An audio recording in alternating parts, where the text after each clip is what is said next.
I hope you are will be absolutely fit and fine. So previous lecture हमने modal verbs के passive voice बनाना सीखा था।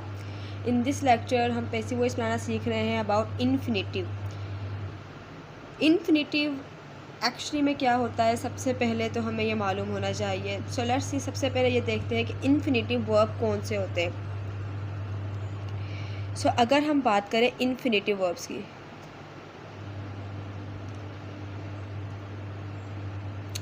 Infinitive verb भी verb की एक टाइप है, लेकिन ये टाइप जब भी अपेयर होती है तो उसमें इसके साथ एक वर्ड, एक सुफिक्स ज़रूर अटैच होता है। और सुफिक्स कौन सा है? टू। एक सुफिक्स टू प्लस वर्ब।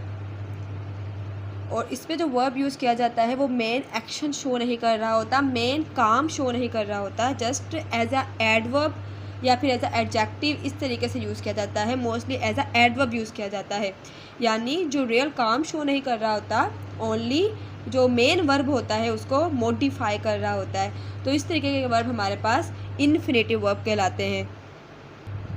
सो इसकी एग्जांपल के ज़रिए हम देखते हैं कि इन्फिनेटिव वर्ब कौन से होते हैं और उसके पैसिव वॉइस कैसे बनाए जाएंगे। फॉर एग्जांपल हमारे पास एक सेंटेंस है, I want him to do it. I want him to do it. अब देखें, यहाँ पर हमारे पास दो वर्ब मौजूद हैं। एक वर्ब कौन सा है? वांट, चाहना, और एक वर्ब है डू यानी करना। लेकिन यहाँ पे जो वांट है हमारा वो मेन वर्ब नहीं है, वो सिर्फ चाह रहा है, लेकिन वो काम जो है वो क्या है? मेन एक्शन क्या है? डू, करना। तो हमारे पास इस तरीके के जो वर्ब होंगे वो इन्फिनेटिव वर्ब कहलाएंगे। और इसके साथ देख सकते हैं आप, टू हर हाल में अपेयर होगा। अब इसका पैसिव वॉइस कैसे बनाया जाएगा, आपने यहाँ पे गौर करना है। जो हमारे पास पहला सब्जेक्ट और हमारा इन्फिनेटिव वर्ब है वो चेंज नहीं होता। सो आपको एज इट इज़ वो लिख देना है। For example, I want. जिस तरीके से हमने क्लॉज हैंडल किए थे उसको एंड में वैसे का वैसा छोड़ दिया था, वैसे ही हमने इन्फिनेटिव को स्टार्टिंग में ही छोड़ देना है। सो इसके बाद हम क्या करेंगे, अपना सब्जेक्ट, वर्ब और ऑब्जेक्ट आइडेंटिफाई करेंगे। सो हमारा सब्जेक्ट क्या है? हिम है अपने ऑब्जेक्टिव केस के अंदर, लेकिन ये हमारा सब्जेक्ट है। और इट हमारा ऑब्जेक्ट है एंड डू हमारा वर्ब है। It is our subject, it is our verb and it is our object. हमें पता है कि हम सबसे पहले पैसिव में क्या चीज़ लेकर आते हैं? ऑब्जेक्ट लेकर आते हैं। So I want it. It के बाद हमने जो वर्ड यूज़ किया है टू, टू को अपनी जगह से नहीं हटाना, हमने सिर्फ सब्जेक्ट को ऑब्जेक्ट की जगह पर और ऑब्जेक्ट को सब्जेक्ट की जगह पर लेकर आना है। टू अपनी जगह पर ही रहेगा। So I want it to. Last time भी हमने जितने भी सेंटेंस पढ़े हैं उसके अंदर डिफरेंट फॉर्म्स यूज़ किए। जैसे मॉडल वर्ब में हमने एक अलग हेल्पिंग वर्ब यूज़ किया था, बी। इसी तरीके से इसमें अभी हम टू के बाद बी यूज़ करेंगे। So I want it to be, do third form, done. Verb के बाद हमें पता है हम लगाते हैं हेल्पिंग वर्ब बाय, और उसके बाद हमारा लगाएंगे हम सब्जेक्ट, क्योंकि सब्जेक्ट हम ऑलरेडी अपनी ऑब्जेक्टिव फॉर्म के अंदर, तो हमें इसकी फॉर्म चेंज करने की ज़रूरत नहीं है। सो इस तरीके से चेंज हो जाएगा, I want it to be done by him. इसके अलावा और सेंटेंस देखते हैं। For example,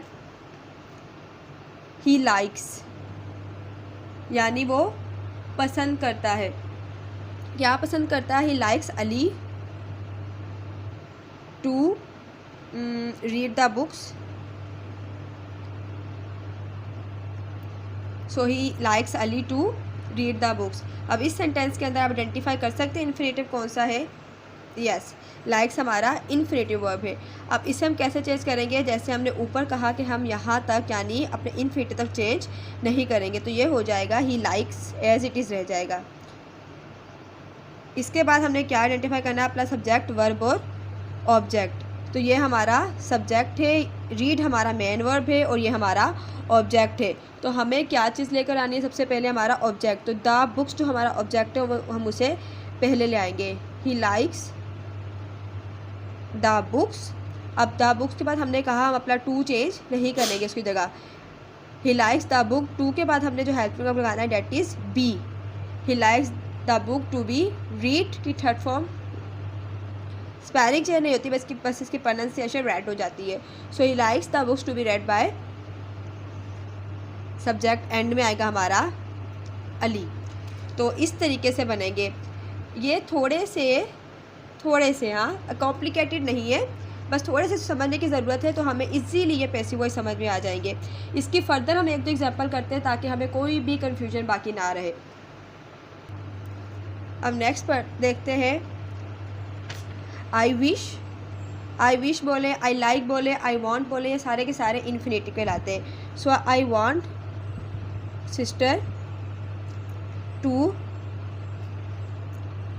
complete my work. ये वैसे भी हमारी विश होती है कि हमारा काम कोई ना कोई कंप्लीट कर दे। तो इस सेंटेंस में क्या कह रहा है कि आई विश, मेरी विश है कि sister to complete my work, मेरी विश है कि काश के मेरी सिस्टर मेरा काम कंप्लीट कर दे। तो अब हमने इसका भी पैसिव वॉइस बनाना है, जैसे हमने ऊपर बनाया वैसे ही हम इसका इजीली पैसिव वॉइस बना लेंगे। कैसे चेंज होगा ये, I wish as it is रहेगा, ये हमारा गुड सब्जेक्ट है, my work is our object and complete is our verb. तो हमें सबसे पहले क्या रखना है, हमारा ऑब्जेक्ट रखना है। सो आई विश माई वर्क के बाद हमें लगाना है टू के बाद be, I wish my work to be complete की थर्ड फॉर्म हो जाएगी कंप्लीटेड बाय सिस्टर।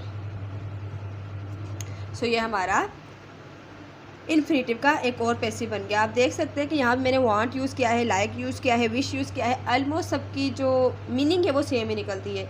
ये हमारे पास यहाँ पे एज अ मेन वर्ब काम नहीं कर रहे, सिर्फ मेरी ख्वाहिश है, मैं पसंद करता हूँ, या मैं चाहती हूँ, मैं पसंद करती हूँ, इस तरीके के तमाम वर्ब इन्फिनेटिव वर्ब कहलाएंगे जो मेन एक्शन शो नहीं कर रहे। मेन एक्शन यहाँ पे टू कंप्लीट हो गया, रीड हो गया, डू हो गया, ये सारे हमारे मेन एक्शन है।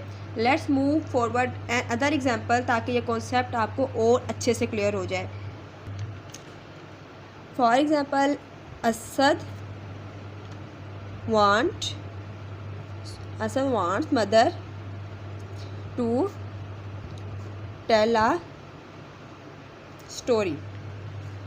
असद चाहता है कि उसकी मदर उसे एक स्टोरी सुना दे। अब आप लोग मेरे साथ साथ इसका पैसिव बनाएंगे ताकि आपके कॉन्सेप्ट भी क्लियर हो जाए। सबसे पहले हमने क्या करना है, Asad and wants as it is लिख देना है। असद चाहता है, सो असद वांट्स, मदर हमारा क्या है, सब्जेक्ट है, टेल हमारा मेन वर्ब है और a story is our object. So Asad want a story, story के बाद हमने टू लगाना है और टू के सामने लगाना है टू बी, टेल की थर्ड फॉर्म हो जाएगी टोल्ड बाय मदर। सो हमने 3-4 एग्जाम्पल की मदद से इन्फिनेटिव के भी पैसिव वॉइस बनाने सीख लिए हैं। आई होप कि आपको तमाम लेक्चर्स समझ में आ रहे होंगे। इसके अलावा अगर आपका कोई भी क्वेश्चन होता है तो आप विदाउट एनी टेंशन पूछ सकते हैं। नेक्स्ट लेक्चर में हम और टाइप के वर्ब बनाना सीखेंगे, स्पेशली जो इम्पेरेटिव सेंटेंसेस होते हैं उसके पैसिव बनाना सीखेंगे। उसके रूल्स भी थोड़े से बाकी पैसिव के मुकाबले में थोड़े बहुत चेंज है। यहाँ पे मैंने कुछ सेंटेंस लिखने हैं एंड आप लोगों ने कमेंट्स में या फिर एज यू विश प्रैक्टिस करनी है घर पर ताकि आपके कॉन्सेप्ट अच्छे से क्लियर हो जाए। सो आपकी हेल्प के लिए यहाँ पे 2 सेंटेंसेस लिखे जा रहे हैं, आपने खुद से उसके पैसिव वॉइस बनाने की प्रैक्टिस करनी है।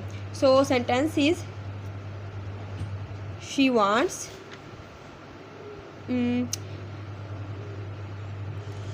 friend, or you can say she wants her friend to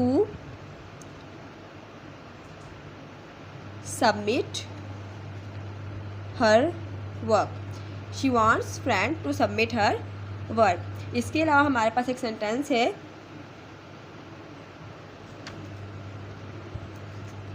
they wish shopkeeper to open the door. ये तो बहुत ही सिंपल सा सेंटेंस है, अगर आप इसकी प्रैक्टिस करेंगे तो आपके इनफाइनाइट वर्ब के पैसिव वॉइस क्लियर हो जाएंगे। आपकी हेल्प के लिए आपको बता दिया जाए कि वांट्स एंड विश हमारे पास क्या है, इनफाइनेटिव है, एंड शॉपकीपर हमारा सब्जेक्ट है, द डोर हमारा ऑब्जेक्ट है। इसके अंदर सब्जेक्ट फ्रेंड है एंड हर वर्क हमारा ऑब्जेक्ट है, एंड सबमिट हमारा मेन वर्ब है और इसके अंदर मेन वर्ब ओपन है। So do more and more practice ही आपकी ग्रामर और अच्छे से क्लियर कर सकती है। अपना ख्याल रखिएगा। अल्लाह।